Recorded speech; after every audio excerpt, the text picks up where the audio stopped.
Claire didn't want to shake hands with Ping Mei, but when she saw that the other party took the initiative to shake hands, she felt that if she refused, she would appear insincere, so she had to bite the bullet and stretch out her hand. Just when Ping Mei secretly hid her joy and wanted to hold Claire's little hand. Suddenly, a big hand was stretched out in the diagonal stab, and it was directly held in her hand. Ping Mei was stunned for a moment, looked up angrily, looked at the incoming person and shouted, "Who are you? What the h*ll are you doing?" When Claire raised her head, she was also stunned. "Charlie, when did you come?" After speaking, she quickly explained to Ping Mei, "He is my husband." When he heard the word, husband, Ping Mei's face suddenly became dark. "I just arrived." Charlie pretended not to see it, smiled at Claire, and said to Ping Mei, "Your name is Ping Mei, isn't it, the boss of Future Company?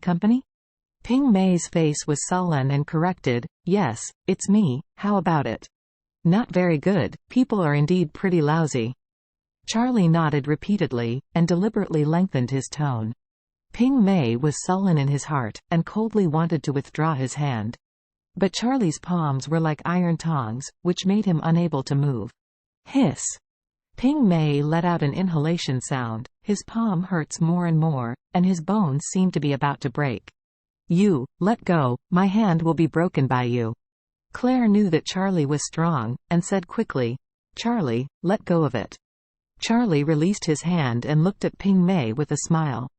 Ping Mei's expression was distorted with pain, and he glanced at Charlie angrily, and then said to Claire, "Tell your husband to go back quickly.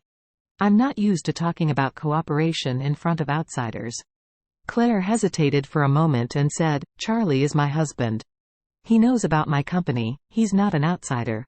"Even if he's not an outsider, I'm not used to talking about such an important thing in front of a third party." Ping Mei gave Charlie a bored glance, just wanting to drive him away quickly, and said, "Besides, about cooperation, he doesn't understand either." Claire raised her head and said softly, "Charlie, I'm here to discuss business matters, you go back first." "It's okay, I'll wait for you." After Charlie finished speaking, he sat down next to Claire. Seeing Charlie clinging to Claire's delicate body, Ping Mei frustrated his teeth in anger. He was really unwilling to see the flesh of his mouth, and he was about to fly like this. He snorted coldly and said, "You are the son-in-law of the Wilson family. You are well known in Orus Hill City. Claire has worked hard to support her family, so please don't delay her work. I will discuss cooperation with Claire. You will only get in the way here." Ping Mei's tone was very rude, because he didn't put Charlie in his eyes at all and wanted to send him away. The poor son-in-law of the Wilson family, most people in the circle knew. Ping Mei couldn't help but sigh that Claire was married to a soft rice man. It seemed exactly when a flower grew on the cow dung. Charlie frowned and stared at Ping Mei coldly. This flower is called Claire, calling her like his wife. Ping Mei looked at Charlie with disdain, and said, "Charlie, if you are a man, don't delay Claire's work. Can you help Claire? Do you have the money to cooperate?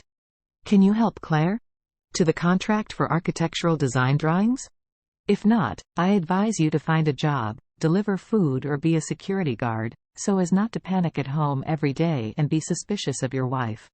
Claire felt uncomfortable when she heard it, and said, "Mr. Mei, Charlie also did a lot of things at home. Also, I would like to trouble you to call my full name Claire. I am not used to outsiders calling my nickname. What does he do at home, buying vegetables? Cooking? Or washing clothes?"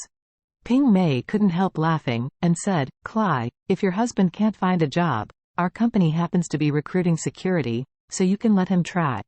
After speaking, he said half-jokingly, "Cly, if I were you, I wouldn't marry a man who couldn't even find a job. I would have divorced this kind of rubbish a long time ago." Claire frowned and was about to speak, but suddenly felt a chill around her.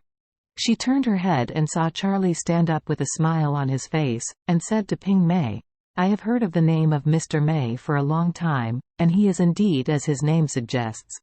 I also have something to say to Mr. Mei." Ping Mei's face was dark. "What do you want to say?" He forgave Charlie for being useless and not daring to do anything to himself. Charlie put his hands on the table, leaned forward slightly, and smiled. What I want to say is that being a person can be useless or incompetent, but it must not be without character. Because without character, then it is not a human being, but an animal." After speaking, he held the hot soup that had just been served in both hands and poured it on Ping Mei's head blankly. With a scream, Ping Mei jumped up and he was scalded. Claire was so shocked that her face paled. After a moment of stunned, she quickly called the waiter to bring a napkin.